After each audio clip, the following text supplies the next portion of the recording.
Good morning, my dear students. Welcome to video lectures for the subject code 1004 Communication Skills in English. आज हम शुरू करने वाले हैं यूनिट नंबर 3 रीडिंग कॉम्प्रिहेंशन। और स्टूडेंट्स का ये फेवरेट पार्ट होता है रीडिंग कॉम्प्रिहेंशन, क्योंकि इसमें आप लोगों को बहुत सारी स्टोरीज पढ़ने को मिलती हैं, पोएम पढ़ने को मिलती हैं, कुछ एसेज भी आपको मिलते हैं। लेकिन क्योंकि हम लोगों का एक सेमेस्टर सिस्टम है, इसलिए बहुत ज़्यादा स्टोरीज और बहुत ज़्यादा पोएम्स की गुंजाइश हमारे सिलेबस में नहीं है। लेकिन फिर भी दो बहुत ही बढ़िया स्टोरीज, बहुत ही अच्छी स्टोरीज आपके सिलेबस में इंक्लूड की गई हैं, जिनमें से एक स्टोरी है यहाँ पर the blind dog. It's a story from the collection Malgudi days by R.K. Narayan. और स्टोरी पढ़ने का जो एक मजा है, वैसे तो वो मजा जब आप क्लासरूम में सामने बैठेंगे और हम लोग जब आमने सामने बैठकर एक बिल्कुल फ्लो के साथ, एक बहुत ही अच्छे फील के साथ स्टोरी को जब पढ़ेंगे तो आपको और भी ज़्यादा मज़ा आएगा। लेकिन फॉर द टाइम बीइंग जो भी अरेंजमेंट्स हमने यहाँ पर किए हैं, जैसा भी हमने यहाँ पर अपना तैयार किया है ये सिस्टम, उसमें मुझे स्टोरी आपको बतानी ही है, मुझे स्टोरी आपको तैयार करवानी है। तो let's move to the story, let's move to our next page.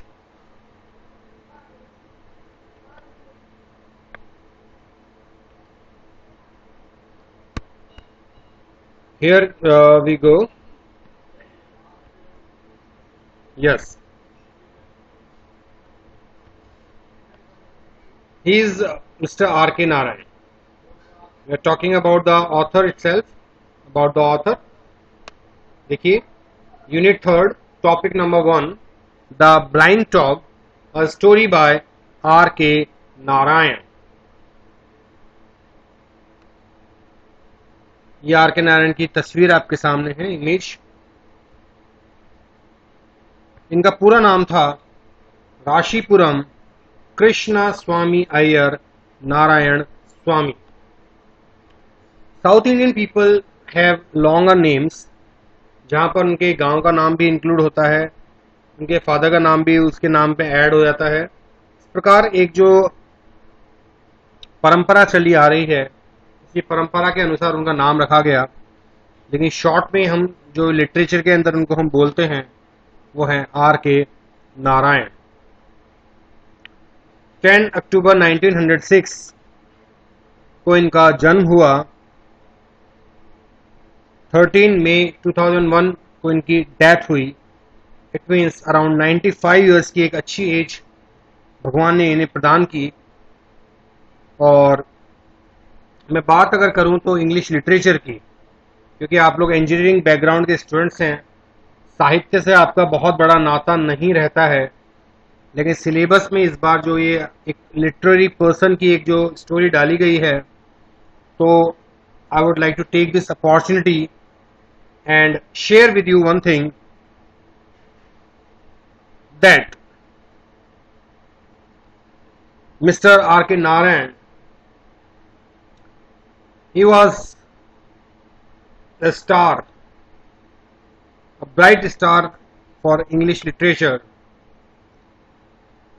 an Indian writer who is well known all over the world.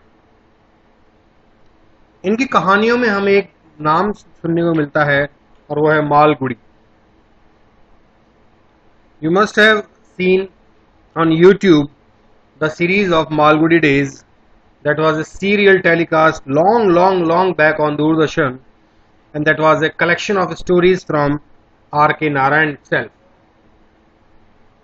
It's a beautiful serial, so wonderful stories, इतने इंटरेस्टिंग स्टोरीज हैं, इतनी हंसी मजाक है इसके अंदर, इतना कुछ वहां पर आपको मॉरली बहुत चीजों को सिखाया गया है, lot of things.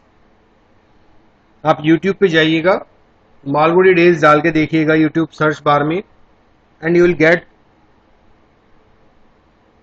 The serial. उसके पुराने कुछ क्लिपिंग्स होंगे, उस सीरियल के कुछ एपिसोड वहां पर होंगे, आप उन्हें देखिए and you will thoroughly enjoy it. तो वहां पर जो मालगुडी है, ऐसा प्रॉपर कोई गांव साउथ इंडिया में नहीं है एक्चुअली, बट इन्होंने अपनी स्टोरी के लिए नाम बनाया।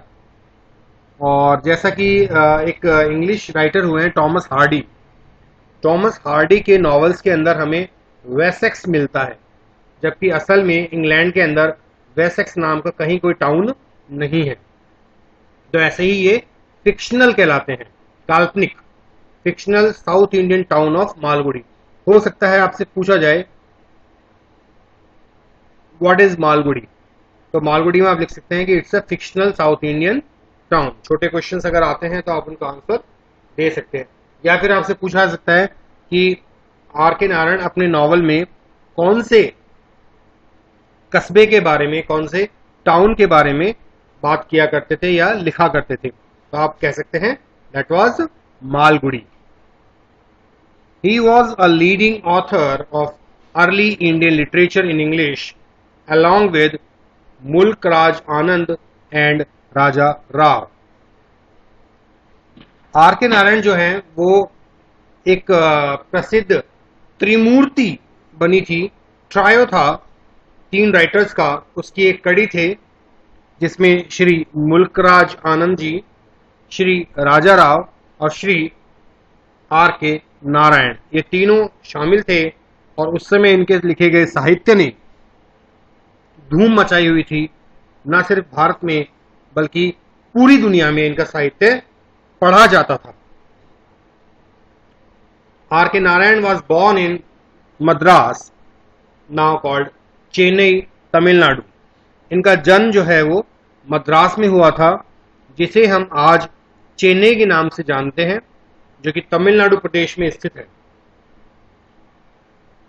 It was when the Britishers ruled India. ये 10 अक्टूबर 1906 का अगर उनका बर्थ है तो ऑब्वियसली ये तब की बात है जब भारत गुलाम था। He was born into a Brahmin family. He was one of 8 children, 6 sons and 2 daughters.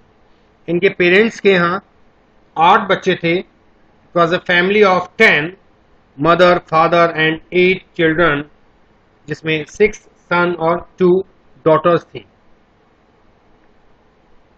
And as far as I remember, he was the third one. Narayan won numerous awards during the course of his literary career. R K Narayan को अपने literary career में बहुत सारे इनाम मिले, उन्हें बहुत सारे अवार्ड्स, पुरस्कार जो है वो भारत सरकार की ओर से दिए गए। His first major award was in 1958, the साहित्य अकादमी अवार्ड फॉर द गाइड। आज फिर जीने की तमन्ना है, आज फिर मरने का इरादा है। कभी टीवी पर आपने अगर ये गाना सुना हो तो आपको याद आएगी, या आपके पेरेंट्स से अगर आप पूछेंगे तो वो कहेंगे ये गाना है गाइड फिल्म का। देवानंद और वहीदा रहमान की ये मूवी है, बहुत बार आप टीवी पर, जी क्लासिक पे ये बहुत बार आती है। ये movie are K Narayan ji के novel, best seller novel the guide से अडॉप्टेड है, वहां से ली गई है इसकी जो स्टोरी है। और उसके लिए इन्हें, उस नॉवल के लिए साहित्य अकादमी अवार्ड, जो कि भारत में लिटरेचर में मिलने वाला सबसे ऊंचा पुरस्कार है, सबसे हाईएस्ट अवार्ड वो माना जाता है। When the book was made into a film, he received the Filmfare Award for the Best Story. और जब गाइड फिल्म बन गई थी, रिलीज हो गई थी, तो उसके बाद इन्हें फिल्म फेयर अवार्ड से नवाजा गया, इन्हें फिल्म फेयर का अवार्ड दिया गया बेस्ट स्टोरी के लिए। In 1964, he received the Padma Bhushan during the Republic Day honors. 1964 में इन्हें भारत के तीसरे सर्वोच्च पुरस्कार पद्म भूषण से नवाजा गया, इन्हें पद्म भूषण दिया गया। सबसे पहला होता है भारत रत्न, दूसरा होता है पद्म विभूषण और तीसरा होता है पद्म भूषण। तो ये इनके कुछ उपलब्धियां हैं, कुछ अचीवमेंट्स हैं जिनके आगे हम नतमस्तक हैं कि हम धन्य हैं कि भारत में इतने सफल एक लेखक हुए हैं और हम सौभाग्यशाली हैं कि board of technical education Rajasthan के द्वारा इस साल का ये जो सिलेबस डिजाइन किया गया है इसमें हमें ये टॉपिक पढ़ने को मिल रहा है, जिससे हम एक लिटरेचर की खुशबू को, उसकी एक आत्मा को हम पहचान सकें, हम समझ सकें कि आखिर इंग्लिश लिटरेचर क्या है। बीइंग इंजीनियरिंग स्टूडेंट आप लोगों का बहुत कम इंटरेक्शन होता है लिटरेचर से और लिटरेरी पर्सन से, लेकिन ये आपको बताएगी कि what is the value of English literature for a student.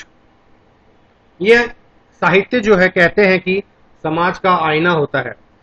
समाज में जो कुछ हो रहा होता है एक साहित्यकार की आंखों से, एक कवि की कल्पना के माध्यम से हम उसे यथार्थ में देख पाते हैं, या कहें कि यथार्थ में ना भी देख पाए तो हम उसे यथार्थ की तरह एक रियलिस्टिक वे में महसूस कर सकते हैं। This is the beauty of literature for all of us. तो क्योंकि मैंने आपसे कहा कि ये बहुत महान, बहुत पॉपुलर राइटर थे, तो ऑब्वियसली इनके कुछ कार्य रहे होंगे जो इन्होंने लिखे हैं, या इनके वर्क्स, इनके लिटरेरी कुछ मास्टरपीस हैं जो इनके द्वारा लिखे गए हैं, जिनमें नाम आता है Swami and friends, the bachelor of arts, the financial expert, waiting for the Mahatma, the guide, the English teacher. बहुत अच्छा है। Please try to get a copy of the English teacher. आप इसे पढ़िए, you will thoroughly enjoy it. The vendor of sweets, the vendor of sweets एक बहुत ही अच्छी स्टोरी है। Story about father son relationship, how that relationship progress, what happens, what are the twists. It's a very popular story. Then we have Malgudi Days, जिसकी मैं बात कर रहा था आपसे। Malgudi Days is a collection of 32 stories, और ये जो स्टोरी हम पढ़ने वाले हैं अभी, जिसका टाइटल है द ब्लाइंड डॉग। आज मैं आप लोगों को एक स्टोरी पढ़ाऊंगा यहाँ पर, द ब्लाइंड डॉग। और ये स्टोरी जो ली गई है ये मालगुडी डेज में से ही ली गई है, जिसमें 32 स्टोरीज हैं, 32 कहानियों का ये संग्रह है। Then comes under the banyan tree and other stories, followed by an astrologer's day and other stories, etc. There are many more, not less than 100, कहीं ज्यादा हैं, 100 से कहीं ज्यादा स्टोरीज हैं। सबका नाम यहाँ पर देना पॉसिबल नहीं था। And if you want to read more you can go to wikipedia.org/wiki/RK Narayan. तो वहां पर आपको ये सब स्टोरीज के बारे में you will get a proper hint. So our story is the blind dog, it's by RK Narayan. और जैसा कि मैंने आपको पहले बताया, ये उनके कलेक्शन ऑफ स्टोरीज जिसमें 32 स्टोरीज शामिल है, मालगुडी डेज, वहां से इसे अडॉप्ट किया गया। Blind dog is one of the most popular stories of RK Narayan from his collection Malgudi days, और ये कलेक्शन आया था 1943 में। That discusses the story of a dog and his loyalty towards his blind master, who is a bagger. ये जो कहानी है Malgudi days से ली गई है और इसमें एक डॉग और एक उसके मालिक की कहानी है, जिसमें उस डॉग की लॉयल्टी, वफादारी को दिखाया गया है। उसका जो मालिक है वो बैगर होता है, यानी भिखारी होता है, और कैसे वो डॉग अपने मालिक के प्रति वफादार रहता है, ये इस कहानी में बताया गया है। This is the story of a dog and his loyalty to a blind beggar. This story tells us about human greed and cruelty to animals. तो इसमें यह बताया गया है कि ह्यूमन ग्रीड क्या है, मनुष्य का एक लालच क्या है, और कैसे वो अपने लालच को पूरा करने के लिए किसी एक बेजुबान जानवर पर अपनी क्रूएल्टी दिखाने से भी नहीं बाज आता है। वो इंसान इतना लालची हो जाता है कि एक मूक जानवर पर, एक ऐसे जानवर पर जो कि वफादारी की मिसाल है, उसे भी वो परेशान करता है, उसे भी वो दुख पहुंचाता है। लेकिन अंत में सबसे बड़ी बात जो इस स्टोरी से निकल कर आती है वो यही आती है कि वो डॉग हमेशा लॉयल रहा। उस डॉग ने इतना सब कुछ होने के बाद भी अपने मालिक के साथ वफादारी करना नहीं छोड़ा। The story is titled as blind dog. Story का जो टाइटल है ब्लाइंड डॉग है, और ये थोड़ा सा जब आप स्टोरी पढ़ेंगे तो आप हो सकता है इस बारे में सोचें कि इसका टाइटल ब्लाइंड डॉग क्यों रखा गया, जबकि डॉग तो ब्लाइंड था ही नहीं। ब्लाइंड कौन था? ब्लाइंड उसका मालिक। उसका जो मालिक था, master, he was blind, the dog was not blind. तो क्वेश्चन आपके मन में उठेगा जरूर कि सर फिर इस स्टोरी का टाइटल ब्लाइंड डॉग क्यों है? ये आप इस तरीके से कह लीजिए कि जैसा कि एक ब्लाइंड पर्सन को चलने के लिए एक छड़ी का सहारा चाहिए या किसी व्यक्ति का सहारा चाहिए, बिल्कुल उसी तरह से यहां जो डॉग है उसकी हर बात को, उसकी हर चीज को उसके मालिक द्वारा ही पूरा किया जाता था। मतलब वो ब्लाइंडली अपने मालिक की हर चीज को फॉलो किया करता था, उसकी गाइडेंस में ही वो काम किया करता था। इट मीन्स उस डॉग का अपना कोई अस्तित्व नहीं था। He was just blindly following what ever his master wanted. The dog never said no.